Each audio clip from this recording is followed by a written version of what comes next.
Problem 31. Solve the differential equation y prime minus x squared times the quantity y plus 3 equals 0 with the initial condition y of 0 equals 8. All right, the second that I see solve the differential equation, I want to go ahead, as soon as I see the word solve the differential equation, I know that at some point in time I'm going to need to cross multiply. So that's what we should be thinking right away. The thing is, there's really nothing to cross multiply right now. So I'm actually going to do two things. First of all, I'm going to change y prime to dy dx. And then I'm going to add the x squared times y plus 3 to both sides. So I actually can cross multiply. So I'm going to have dy dx is equal to x squared y plus 3, and I'll put a 1 underneath the right side. Now I can cross multiply, and I'll get dy equals x squared times y plus 3 dx. Now notice, before I can take the integral, we have to have the same variables on the same side, so I'm going to divide both sides by the y plus 3. So now I'm going to have dy over y plus 3 is equal to x squared dx. At this point in time, since I have my variables separated, I can go ahead and take the integral. On the left side, since I have a denominator, I'm going to let u equal the denominator, and then du will just be 1 dy, which I have, so I'm all set for this. So actually this problem is now a du over u problem. So on that left side, the integral of du over u is going to be ln natural log of u, so natural log of y plus 3. And then it's going to equal the integral of y squared. We can just use our power rule. It's going to be 1/3 x cubed plus c. And then from here, we'll do the logarithm loop. So we'll get c e to the 1/3 x cubed is equal to y plus 3. And I would like to solve that for y, so I'm going to subtract 3 from both sides.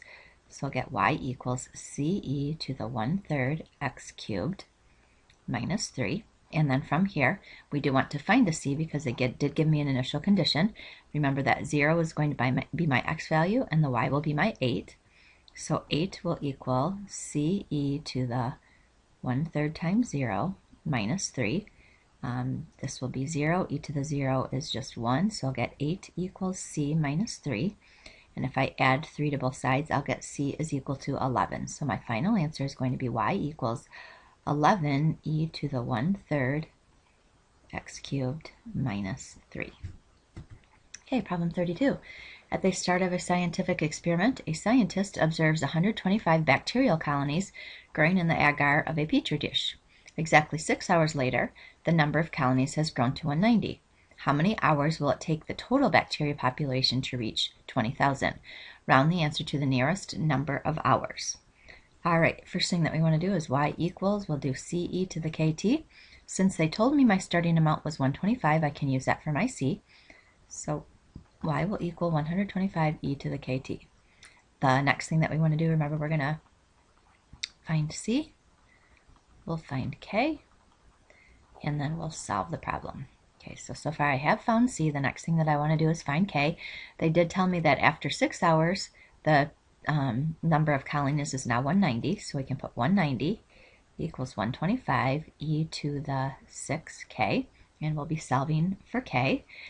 So I will first of all divide both sides by 125, so I'll get 190 over 125 is equal to e to the 6k, and then from here I'm going to take the natural log of both sides, and remember, I'll get the natural log of 190 over 125 is equal to 6k ln e, and the natural log of e is just 1. So to get k by itself, we'll just divide by 6. So k will equal the natural log of 190 over 125, and that will be over 6. All right, so now my new equation is going to be y equals 125e to the ln 190 over 125 over 6t. And now from here, we want to figure out how many hours it will take the total bacteria population to reach 20,000. So my new value, y value, is going to be 20,000 at 125e to the ln 190 over 125 all over 6t. I'll divide both sides by 125. And you could probably work that out. It might be a decimal that works out okay, but I'm just going to leave it as a fraction. So I will then have 20,000 over 125 is equal to e to the ln 190 over 125 over 6t. And then we'll take the natural log of both sides. So now I'll get natural log 20,000 over 125. And then I'll have ln, equals ln 190 over 25, so it's over 125, excuse me, over 125 all over 6t times ln e, and of course the ln e is 1. And now to get t by itself, we basically just need to divide by that, but I usually like to multiply by the reciprocal of it instead. Just have fewer parenthesis problems going on. So I'll multiply this side by 6 over natural log 190 over 125. And when I do that, I should get t equals 72.726, but it did say to round to the nearest number of hours.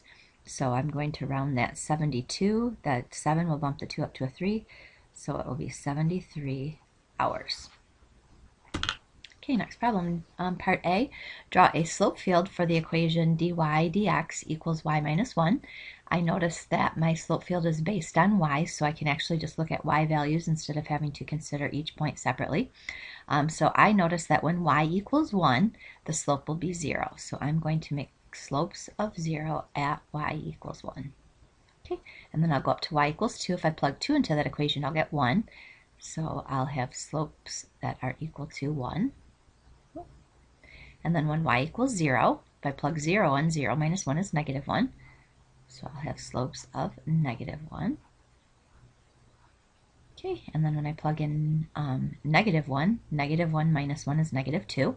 So they're going to still go in a downward direction. They'll be a little bit steeper than the ones I just drew. And then when I plug in y is negative 2, I'll get negative 3, so they're even steeper. So that's what my slope field should look like. For the part B, it says to solve the equation in part A. So we have dy dx equals y minus 1, and I know as soon as I see that we're going to solve a differential equation, we have to be thinking in our head to cross multiply, because we're going to lose a ton of points if we don't. So put a 1 underneath the right side. Let's cross multiply. I'm going to get dy equals y minus 1 dx, and I need my y over on the other side, and it is the quantity y minus 1, so I do have to move the entire quantity.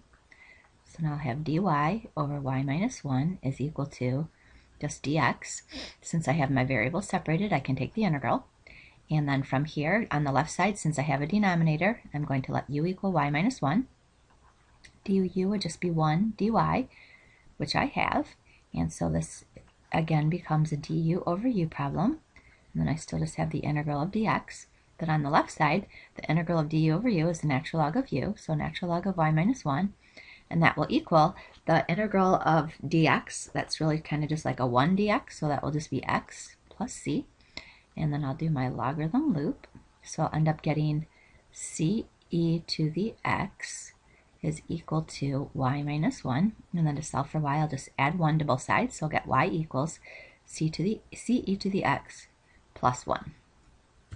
All right, problem 34. It asked me to discuss the concavity of the arctan of x. Concavity, I know that I need to get to the second derivative to do that.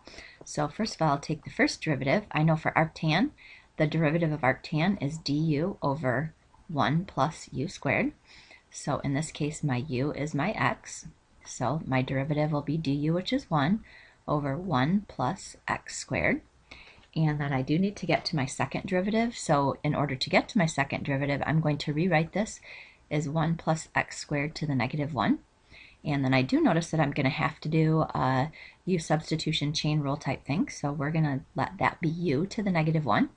So when I go to take the second derivative, when I have u to the negative 1, I bump the negative 1 out front, and then I have u. If I subtract 1 from my power, I'll get negative 2. And then don't forget, we have to multiply by the derivative of what's inside. So the derivative of 1 plus x squared is 2x. So if I go to rewrite that, I'm going to have negative 2x over u squared. 1 plus x squared squared. And then from here, I need to find critical numbers. So I'll set that equal to 0. the numerator will equal 0 when x equals 0, and the denominator, because I'm squaring, will never equal 0. So my only critical number is x equals 0. So when I go to do my f double prime chart, I'll put 0 on it. And then if I pick, like, let's say -1, and I plug it into the second derivative, I'll get a positive value. If I plug 1 into the second derivative, I will get a negative value. So when it says to discuss the concavity of f, I would say that f is concave up on the interval -infinity to 0. And that would be because f double prime is positive.